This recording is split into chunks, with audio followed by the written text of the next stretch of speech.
panelists who are just movers and shakers in the community. So we have our moderator this evening is going to be E. Stanley Richardson. He's the Poet Laureate for Alachua County. We have Miss Terry Belay behind me. She's the Executive Director of Belay Learning and Arts Collective. We have Miss Dale Harris. Her resume is so long, I can't even get through it. But I will say we are so proud to have her. She's the president of the Pleasant Street Historic Society, which is the district that this museum sits. So we thank her so much for being here. And Ms. Jancie Vinson, who's a mover and shaker in the community, work with education, work with the school board. So thank you guys for being a panelist. But without this person, we would not be able to put this program on. So I'd like to bring up to give a few greetings Dr. Barbara Minnell from the University of Florida Department of Humanities. Thank you. I just want to say hi and welcome to everybody. My name is Barbara Minnell. I'm the director of the Center for the Humanities in the Public Sphere at the University of Florida. We are funded by an endowment. That means that we do not do research and we do not teach, but we actually fund research on campus and collaboration with the community. And I left 2 flyers at the door. One is for an event on Friday, so very good.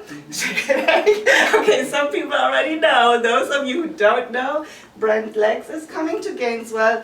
And sorry, he also has a very luminous title that I always have to look at, African American Cultural Heritage Action Fund. So he is looking at Gainesville and he's talking to the community about preservation of African American buildings. And there's going to be 2 events, one on campus and one at the Cotton Club Museum and Cultural Center. The other thing that's out there is a flyer for the collaborative grant that Belay, Alem, and Stanley Richardson got together. So it's a collaborative grant for members of the community and UF members to work together for a program, and it's $4,000. You apply in spring. We think of it as a starting grant so that people can think about, if you want to think about big, you want to have a big grant, but you need to start out small, this is the kind of grant for you. I also left my card there, so anybody who's interested, please feel free to just email me, call me, meet with me. If you're a community member, you want to collaborate with somebody at UF, you don't really know who and where to start, you contact me. If you're a student at UF and you have an idea but you don't know who to contact in the community, also feel free to come to us.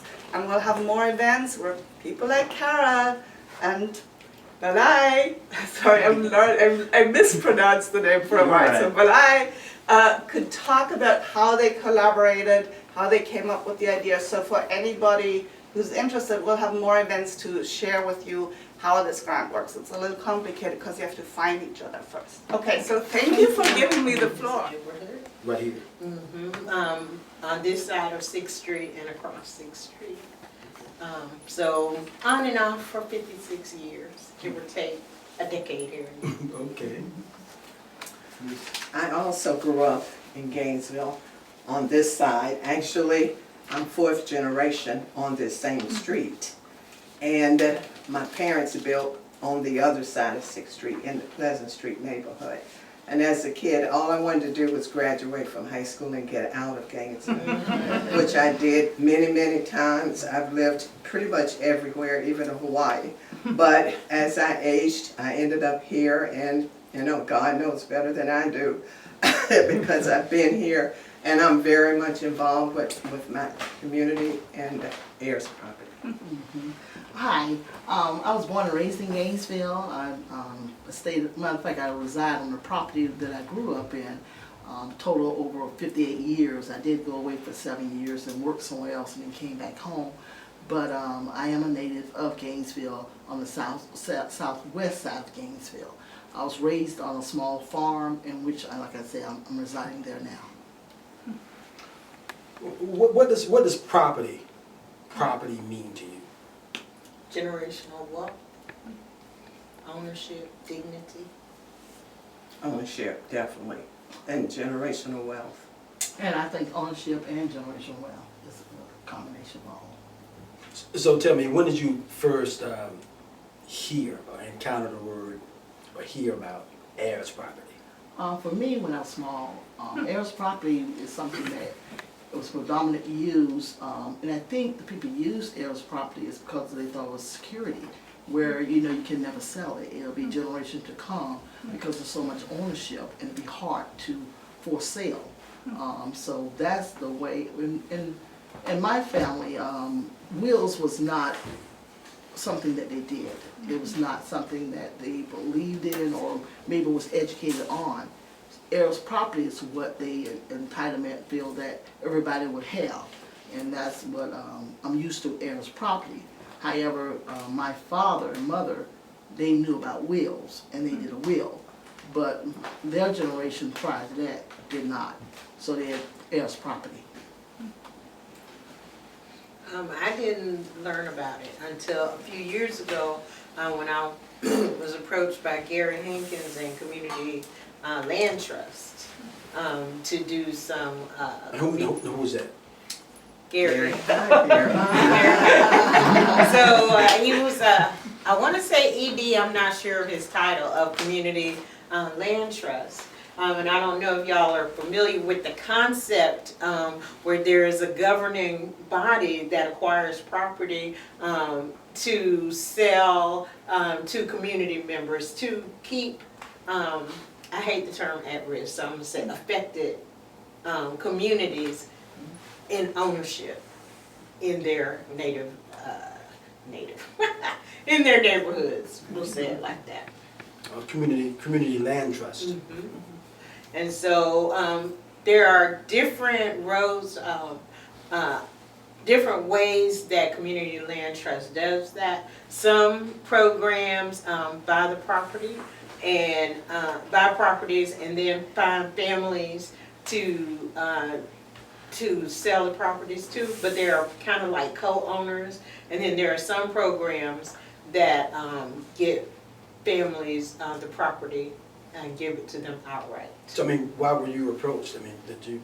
Because I am a community activist and a community organizer. So about you were you approached about your property or about being involved? Because I'm a community activist and a community organizer, and so I have a good repertoire with many different neighborhoods. So you wasn't approached about purchasing your property or about your property about you were No, approached about. well, because my mother has a home behind the Gainesville Police Department, and right now it is, this is a hot commodity over in this area. They were approaching her, but you know, I'm a bit of a shark, so I kind of was able to get people off of her, but that is not why I was approached to do that program. I was approached because of my ability to interact with different people and my longevity in the community. People tend to know who I am. And so that's when I first heard the term heir property. I agree with Terry. Gary kind of pulled me in. I had no plans of doing any of the things I've been doing past 10 years. I made the mistake of living on Northwest Gainesville, more on the affluent west side. And we own this property, like I said, 7th Avenue. And we chose not to sell it. I'm the 4th generation owner. It was my grandmother's, my mother, and then my great-grandmother lived across the street, but we didn't have any inkling what to do with it. So the home I'm in sat for over 10 years. And as she said, it became a gold mine and we started getting approached by sellers, but it just never felt right. Not that I have the real estate or the knowledge, it just, we didn't want to get rid of it, and here comes Gary. And the more I got educated, by then I had moved in the house I've been over here now about 12 years because I needed to be within close proximity from the West Gainesville to my father, who lived on 4th Street in the middle of Pleasant Street. And this solved my baking, cooking, traveling him to the doctor, everything. I can get this house in 2 minutes and be home and take care of dinner, whatever. And so we moved into the house. And I just took it for granted. I'm back living in my grandmother's house. And then Gary Hankins came along, approached me. by that time, I'm getting involved in local neighborhood, and I joined the Pleasant Street Historic Society, and over the years, somehow I end up where I am now as president, and the knowledge that I've gained from getting involved has helped me personally, as well as being a long resident. We're trusted. I won't say people trust us, but they would feel more comfortable if they hear information coming from us who've been long residents, generationally residents of this area, than someone who they have no connection with. If they didn't know me, they knew my father, they knew my grandmother, or they knew my grandfather who was a dentist at the time. So through the years, I'm very much concerned about where we're going with Heirs Property. I know, I'm 60, I just turned 60 this year in March. Yeah. And, 60. And I can remember as a child, hearing my older relatives, discussing heirs property, and as a kid. And when I heard it, I always thought it was something of a safeguard. It sounded to my young ears as something, how I heard it was something of a safeguard. Now, I don't know what has happened between that time and this 60 years or so, but now it seems to be that there's not the safeguard anymore, because it always sounded like something that it would ensure that the property would always be in the family. So what are some of the principal challenges that you've encountered surrounding heirs property? Well, so for me personally, like I was saying, with my mother's house, we are having a lot of people, very predatory people, trying to buy her property, contacting her constantly. And it is a painful occurrence because you see it happening all around our neighborhoods.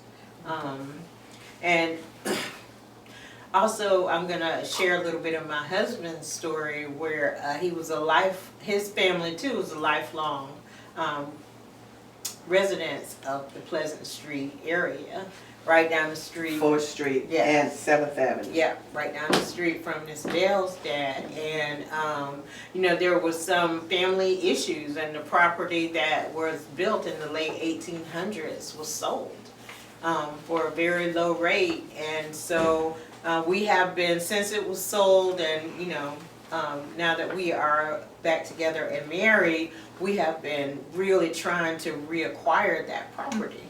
It's a beautiful piece of property. It is. And with us having a disabled daughter, it is also, I can't think of the term that I'm looking for right now, but it is, Accessible. thank you, Ms. Dale. It's accessible. But we thought we had saved enough money and built up enough credit to get it, and last year it sold for over $400,000. Wow. So my husband being a teacher, me being a student and a community activist, it is no longer within our grasp. Not even to rent it, because there is a sign sitting boldly on the fence that says that property is for rent for $26.50 per month. Wow. And so it is very painful. Sometimes I do not, I was hesitant to tell the story. I was hesitant to tell these stories because sometimes it feels a bit like poverty tourism, a lot of trauma tourism, where we just keep revisiting that trauma over and over again. But we tell the stories and we share the stories because we feel it is necessary, so people can begin to sit up and take notice, and perhaps it will help someone else avoid the same situation. And I'm a little older than both of these ladies, so when I still drive through the neighborhood and her home, she's talking about her husband's grandparents, I still see it as the cook's house. Yes. Or I'll go down the street and Miss Thelma Jordan, who was the female principal at Quinn, that's Miss Jordan's house. Yes. And it's standing, it's probably sold several times, but to me, I can still, probably the last generation, that can relate to the actual owners who lived in the house. My situation, I was just telling the property appraisers, I considered myself as a person who had done all the homework, got my dad's home in Pleasant Street, everything straight, because the term I'm going to use for what's going on at Pleasant Street is the new gold mine. Okay. So we started and he lived to 99. He just passed 10 months ago. So we pretty much had everything together, and of course next door was the Cosby house that burned a few years ago, but they have rebuilt. And we all thought we had done all our homework, been to the lawyer, set everything up, will, trust, paid, done. Okay, so the first problem came with the insurance homeowners policy. We received a letter that the policy was going to be canceled. It wasn't for non-payment. I won't say which insurance company it was. I went to their office, said, well, because it went into a trust. I called the attorneys, and it wasn't anything that they could really do. I just had to shop for another policy. It's just taken me to last month to get that straight. Okay, so a letter came about a month ago, because it's time everybody's getting their proposed property taxes for next year. At the height of my dad's he built the house in 56, however many years until last year. His taxes never went over $800 because I wrote the check. So we get our little anticipated payment for taxes. It's $4,000 plus. Now, thinking I had to gather, oh no, that's a mistake. Let's go. So my sister and I went to property appraisal's office, and I found out I did not know everything that I thought I knew, because basically when the person living in there passes away, we're heirs, but we're considered as brand new owners. So we are back to zero in terms of acquiring. Oh, and they gave my sister the $50,000 exemption, but the property value is so high. Yes. So yes, I will be paying $4,000 between now and November 30th. And the only way I don't pay it is we sell or we lose. And I'm not going to let that happen. So I understand a little bit more now personally why people lose their property. Then they can't pay the $4,000 or $5,000 or whatever, then the choice sell it, at least walk away with something, or just do nothing and lose it. So I'm in a new phase of understanding now a little bit more about what happens when the actual person dies and passes their wealth on, and all of the unknown little trinkets come along with ownership. It just doesn't happen and we wake up and now, oh, we own another property. It's not that simple. Now anyone want to donate to my fund? Okay. Okay. Well, mine's a little different. My neighbors was my cousins. It was a very small, it was the mother, the daughter, and her granddaughter. Well, they passed, and we was the closest to them in family relation. And because we knew about Heirs Property and how safe it was, we knew that we had to go ahead and get an attorney and probate it, thinking that because we were only surviving closeness, that it'll yield to us. Well, what happened? We got the attorney and everything else to find out we were second cousins. The law says second cousins can't inherit. So it had to be first cousins, and we were not. And my first cousin was my mom, and she was deceased. So what we did, the attorney, they found my aunt. She was married to a man who had deceased, and he had kids. So the stepchildren is the one that got the property. And we was all shocked about that. I never encountered anything like that, because we was only the blood relatives living. And again, Heirs Property, we all thinking that Heirs Property goes down to the, to the family, but was not that case, okay? Now, in my case, with my family, and one thing, because thank God we're agricultural zoned, so our tax is not that high. Right. Thank God for that. No, I'm in the middle of town. Yeah, so it's not that high. So, but our property, my family property, 35 acres. My family had, my parents had 11 kids, 11 siblings of us. My father, what he did when he saw that happen, he did a will. Okay, with the will he did, he named his 9 children, living children of the land. And he put in the clause that no heir shall petition to sell the property unless all agreed. Well, the attorney didn't put a time frame in it. So one of the siblings went ahead and challenged it. So what the court had to do is probate it, because there's no time frame. And then when you do a clause like that in the will, you gotta have a time frame in it. If not, it could be challenged. It took 10 years of court, 2 appeals, do that, very expensive to do all that, but we prevailed in the end. And I always tell people, you know, what's sentimental to you, you know, sometimes you have to invest in it, okay? And it's worthwhile because now, you know, we can say for generations, we have our property and it's not sold. Can I ask you, did all of your siblings share with the cost of We had paying for everything? 4 want to sell, I'm sorry, 5 want to sell and 4 want to keep it. Okay.